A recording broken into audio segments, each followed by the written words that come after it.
여러분의 계좌가 마이너스 50%로 박살나고 있을 때 누군가는 38조 원을 조용히 쏟아붓고 있었습니다. 이게 단순한 폭락으로 보이시나요? 아니요. 이건 완벽하게 설계된 거대한 물량 뺏기였습니다. 오늘 영상을 끝까지 보시면 그들이 누구인지, 그리고 진짜 목표가 무엇인지 전부 알게 되실 겁니다. 미국과 중국의 무역 갈등이 터지면서 XRP 시세는 1.53달러까지 추락했습니다. 시장 전체가 공포에 질렸죠. 우리 돈 20조 원이 넘는 돈이 증발했습니다. 그야말로 지옥도가 펼쳐진 겁니다. 그런데 놀라운 건 바로 그 순간 XRP는 140%라는 경이로운 V자 반등을 보여주며 2.53달러를 탈환했다는 사실입니다. 솔직히 저는 이 소식을 듣고 소름이 돋더라고요. 이건 개인 투자자들이 절대 만들어낼 수 없는 움직임입니다. 자, 데이터가 모든 것을 말해주고 있습니다. 이번 단등의 배경에는 300억 달러, 즉 38조 원이라는 천문학적인 자금이 시장으로 재유입된 사실이 확인됐습니다. 이게 우리에게 왜 중요하냐면요. 새로운 거시적 헤드라인 발표를 앞두고 소위 세력이라고 불리는 거대 투자자들이 본격적으로 XRP 물량을 매집하기 시작했다는 가장 강력한 신호이기 때문입니다. 즉, 지금의 가격 하락은 그들에게는 절호의 뒷매수 기회였던 거죠. 전설적인 트레이더 피터 브렌트 역시 상승장은 여전히 살아있다고 단언했습니다.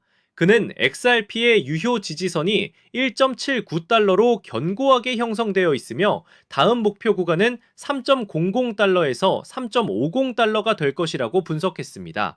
단기적인 조정이 전체 상승 구조를 절대 흔들지 못한다는 거죠. 다른 건 다 잊으셔도 이것 하나만은 꼭 기억하세요. 큰 흐름은 이미 위를 향하고 있습니다. 자, 그래서 구체적인 가격 저항선이 중요해지는 겁니다. 시장 전략가들은 특히 3.3달러와 3.11달러를 예의주시하고 있는데요. 이 가격대를 성공적으로 돌파하는 순간 XRP의 상승 엔진에 마지막 연료가 주입되는 거라고 볼 수 있습니다. 이게 왜 중요하냐면요. 모든 시장 참여자들의 의심이 확신으로 바뀌면서 걷잡을 수 없는 매수세가 터져나올 수 있는 변곡점이기 때문이죠. 심지어 올 4분기 평균 수익률이 140%에 달할 수 있다는 강력한 전망까지 나오고 있는 상황입니다. 하지만 이게 끝이 아닙니다. XRP의 진짜 무대는 따로 있습니다. 바로 유럽입니다. 최근 리플은 룩셈부르크 재무장관과 고위급 회동을 가졌습니다. 왜 하필 룩셈부르크일까요? 여러분도 해외 송금 한번 해보셨으면 아실 겁니다. 지금의 코레스폰던트 뱅킹 체계는 여러 중개은행을 거치면서 시간은 며칠씩 지연되고 각종 수수료는 눈덩이처럼 불어나는 명백한 한계를 가지고 있죠. 바로 이 수십 년 된 비효율의 심장에 리플이 정면으로 도전장을 던진 겁니다. 유럽의 국경 간 결제 시장 규모는 연간 200조 달러가 넘습니다. 상상조차 힘든 시장이죠. 여기서부터가 진짜 소름 돋는 부분입니다. 리플의 야망은 결제 시장을 넘어 실물 자산의 디지털화, 즉 RWA로 향하고 있습니다.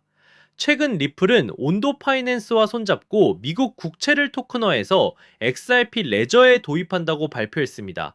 쉽게 말하면 국가 채권까지 XRP 생태계 안으로 끌어들이는 겁니다. 분석가들은 향후 10년간 이 RWA 시장이 80조 달러 규모로 성장할 수 있다고 전망합니다. 이게 바로 세력들의 진짜 의도입니다. 단순한 코인이 아니라 미래 금융 시스템의 근간을 장악하려는 거죠. 현재 단기적인 가격은 2.8러 저항선에 막혀 약세를 보이고 있습니다. 하지만 여러분, 숲을 보셔야 합니다. 200조 달러의 유럽 결제 시장, 80조 달러의 RWA 시장이 지금 XRP의 눈앞에 펼쳐지고 있습니다. 지금의 이 가격 조정이 무엇을 의미하는지 이제는 아셔야 합니다. 이번 기회를 놓치면 다음 상승장까지 또 몇 년을 기다려야 할지 모릅니다.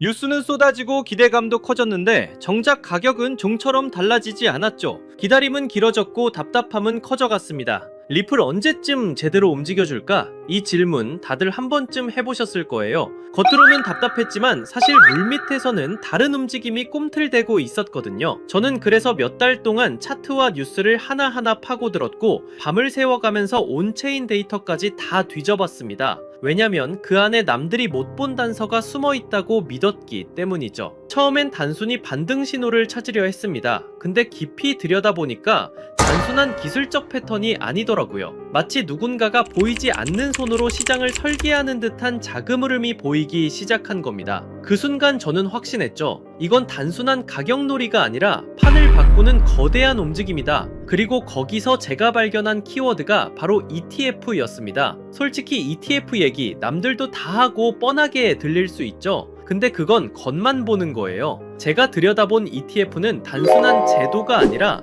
시장을 완전히 바꿔버릴 수 있는 숨겨진 시그널이었거든요. ETF라는 건 그냥 호재 뉴스가 아니에요. 기관 자금이 합법적으로 들어올 수 있는 첫 번째 관문이죠. 쉽게 말하면 연기금이나 대형은행 같은 거대한 자금이 공식적으로 움직일 수 있는 유일한 길목이 열리는 겁니다. 그래서 전문가들 사이에선 이런 말까지 나오는 거죠. 리플이 이 전쟁을 끝낸다. 오늘 제가 말씀드릴 건 단순히 차트 분석이 아니에요. 앞으로 월가의 거대한 자금이 어디로 흘러갈지 그 판짜기 시나리오에 대한 이야기입니다. 지금부터는 누구도 공개하지 않았던 투자 비밀을 들려드리겠습니다. 단 몇 달 만에 단돈 몇만 원으로 인생을 바꿨던 투자자들의 공통점, 그리고 지금도 뉴욕 월가의 최전선에서 억 단위가 아니라 수십억씩 굴리는 퀀트들이 참고하는 내부 매뉴얼이 있습니다. 이건 검색해도 나오지 않고 보고서에도 단 한 줄도 나오지 않는 정보인데요. 오늘 이 영상을 끝까지 보신 분들은 4년에 한 번뿐인 그 기회를 누구보다 먼저 잡게 되실 겁니다.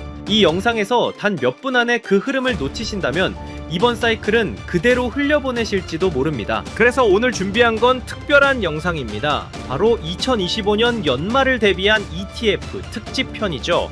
ETF, 즉 상장 지수 펀드가 왜 단순한 제도가 아닌지 지금부터 말씀드리겠습니다. 암호화폐 전문 매체 보도에 따르면 업계 전문가들은 올해 안에 리플 현물 ETF 승인이 사실상 확실하다고 말합니다. 실제로 폴리마켓 데이터에서 승인 확률이 무려 87%까지 치솟았다는 소식도 나왔습니다. 이 플랫폼은 과거 비트코인과 이더리움 현물 ETF 승인 전에도 비슷한 확률을 보여줬고 결과가 실제 승인으로 이어졌던 적이 있습니다. 단순한 기대감이 아니라 시장 집단지성이 이미 방향을 보고 있다는 뜻이죠. 여기에 더해 시장은 지금 XRP ETF 수요를 과소평가하고 있다는 지적도 나옵니다. 비트코인 ETF가 나오기 전에도 별일 없을 거다는 회의론이 많았지만 실제로는 540억 달러가 유입됐습니다. 이더리움 ETF도 마찬가지였죠. 출시 후 무려 135억 달러가 들어오면서 폭발적인 반응을 보였습니다. 이번에도 똑같습니다.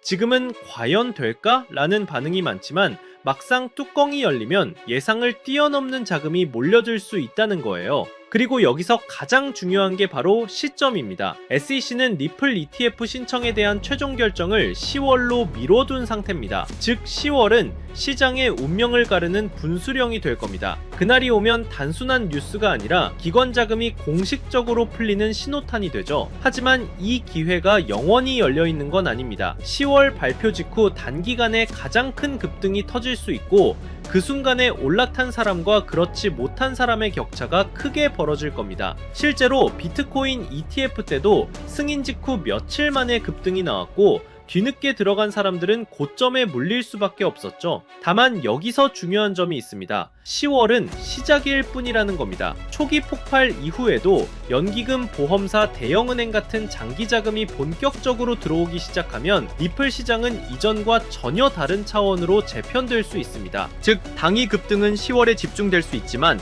그 여파는 수개월, 수년 동안 이어질 수 있다는 거예요. 그리고 또 하나의 중대한 발표가 있었습니다. 바로 9월 2일 SEC와 상품거래위원회 CFTC가 공동 성명을 낸 겁니다. 내용은 명확합니다. 규제된 거래소에서 스팟 디지털 자산 상품을 상장하는 걸 막지 않겠다는 거예요. 쉽게 말해 뉴욕 증권 거래소나 CME 같은 전통 금융 거래소에서도 이제 비트코인, 이더리움, 그리고 리플 같은 코인의 현물 상품을 다룰 수 있는 길이 열린 겁니다. 이건 단순한 언급이 아닙니다. 대통령 실무그룹 권고안에 기반해 제도권 내에서 디지털 자산 거래를 공식적으로 허용하겠다는 신호탄이에요. 기관들이 가장 두려워하던 게 법적 불확실성이었는데 이제는 규제된 틀 안에서 합법적으로 거래할 수 있는 기반이 마련된 겁니다. 투자자 보호, 투명성, 감시, 청산 시스템까지 맞추겠다고 SEC와 CFTC가 직접 말했으니 사실상 제도권 진입은 시간 문제라는 얘기입니다. 이 말은 곧 지금까지 미국 시장 진출을 주저하던 글로벌 자금까지 본격적으로 움직일 수 있다는 뜻이기도 합니다. 비트코인 ETF는 기관의 단기 투자 수요를 끌어왔다면 리플 ETF는 글로벌 결제 시장이라는 실사용 기반 덕분에 훨씬 더 장기적이고 구조적인 자금이 들어올 가능성이 큽니다. 여기에 SEC, CFTC 공동 성명까지 겹치면서 이제 시장은 단순 기대감을 넘어 제도권 자금 유입의 현실 단계에 진입했다고 볼 수 있습니다. 2025년 이번 사이클이 지나고 나면 그때 들어갔더라면 이라는 말만 남을 수도 있습니다. 결국 누가 먼저 움직이느냐, 그 차이가 평생의 투자 성과를 갈라놓는 겁니다. 이번에는 이 수혜주를 어떻게 찾아낼 수 있는지에 대한 이야기를 해볼까 합니다. 단순히 차트 분석만으로는 사실 불가능하다는 거죠. 기관 자금이 어디로 흘러가는지 월가 보고서와 온체인 데이터까지 함께 봐야 그 단서가 보입니다. 그래서 오늘 영상에서는 제가 그 단서를 살짝 흘려드리려고 합니다. 끝까지 보시는 분들이라면 자연스럽게 어떤 종목인지 짐작하실 수 있을 겁니다. 실제로 데이터를 들여다보면 흥미로운 장면이 하나 보입니다. 최근 온체인 기록을 보면 무려 1억 달러 단위로 XRP를 쓸어 담는 지갑들이 급격히 늘어나고 있거든요. 이게 개인이 아니라 기관, 특히 월가 자금일 가능성이 매우 높다고 볼 수 있어요. 여기에 JP모건과 골드만삭스가 암호화폐 전담 부서를 다시 가동했다는 뉴스까지 나왔죠. 이 모든 게 같은 방향을 가리키고 있는 겁니다. 공식적인 보고서에는 없지만 블랙록 내부 펀드 매니저들은 리플과 연계된 특정 프로젝트를 차세대 알파 종목이라고 부르고 있다는 소문도 들려옵니다. 단순히 소문으로만 치부할 수 없는 이야기라는 거죠.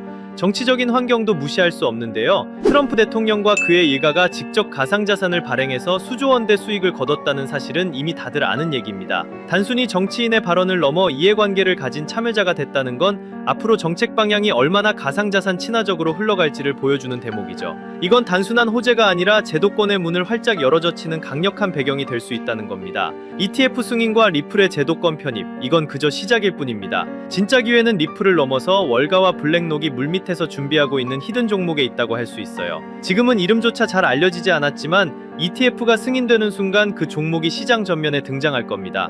그리고 그때는 이미 늦을 수도 있다는 거죠. 이번 사이클은 리플이 대장주로 시장을 끌어올리겠지만 리플 이상으로 폭발할 종목은 따로 있을 거라고 봅니다. 아직은 기관들만 아는 자리에서 조용히 매집되고 있고요. 여러분은 그 자리를 미리 눈치채고 들어가는 쪽에 서시겠어요? 아니면 뉴스가 나온 뒤 후회하는 쪽에 서시겠어요? 제가 이 종목들을 추려내는 데만 수개월이 걸렸습니다. 단순히 차트만 본 게 아니라 실제 트레이더, 업계 관계자들의 의견, 기관 보고서까지 밤낮 없이 분석했죠. 그 과정에서 정말 눈에 들어온 히든 종목이 있었습니다. 리플 이상의 수익률을 낼 수도 있다고 판단될 만큼 성장 잠재력이 뚜렷한 종목이에요. 시장에서는 무려 수만 퍼센트 수익률까지 언급되는 종목입니다. 이게 어느 정도냐면 5만 원만 투자해도 2억에서 3억 원, 10만 원이면 5억 원 이상까지 갈 수 있다는 계산이 나옵니다. 실제로 초기에 들어간 소수 투자자들은 단 몇 달 만에 통장 잔고가 인생을 바꿀 정도로 불어났다는 얘기도 있어요. 원래는 소수에게만 알려드리려고 했지만 지금 이 순간을 함께하는 분들과 나누는 게 맞다고 생각했어요. 이 채널을 함께 키워주신 구독자분들 덕분에 여기까지 올 수 있었기 때문입니다. 하지만 한 가지 문제가 있습니다. 이 종목의 이름을 영상에서 직접 언급할 수는 없다는 겁니다. 왜냐하면 이건 아직 월가 내부에서만 조용히 회자되는 정보고 보고서조차 극히 제한된 사람들만 볼 수 있는 수준이기 때문이에요. 만약 공개된 유튜브 같은 공간에 그대로 흘려버리면 가격이 과열되거나 아예 차단될 위험까지 있습니다. 그래서 제가 선택한 방법은 딱 하나입니다. 안전한 채널을 통해서만 이 비밀 코인의 정체를 공유해드리는 겁니다. 리플 ETF 승인과 동시에 가장 먼저 연동돼 움직일 수밖에 없는 종목, 월가 자금이 본격적으로 터져나오면 가장 먼저 폭발할 바로 그 자리, 그리고 지금 이 영상을 끝까지 보고 계신 여러분들만이 그 문이 열리기 전에 들어갈 기회를 얻으실 수 있습니다. 모바일로 보신다면 제목과 채널명 사이에 더보기 버튼을 누르시면 설명란이 펼쳐집니다. 그 안에 돈이 드는 정보 100% 무료라고 표시된 파란색 링크가 있어요. 클릭하셔서 간단한 설문과 연락처를 남겨주시면 확인 후 순차적으로 공유해드리겠습니다. PC로 보신다면 채널명 아래에 설명란 보기를 누르시면 동일하게 참여하실 수 있습니다. 주의할 점도 말씀드릴게요. 제 채널은 어떤 금전 요구도 하지 않고 카톡 오픈방도 운영하지 않습니다. 오직 유튜브만 하고 있기 때문에 다른 방식으로 접근하는 사람은 모두 사칭이니 꼭 유의하시기 바랍니다.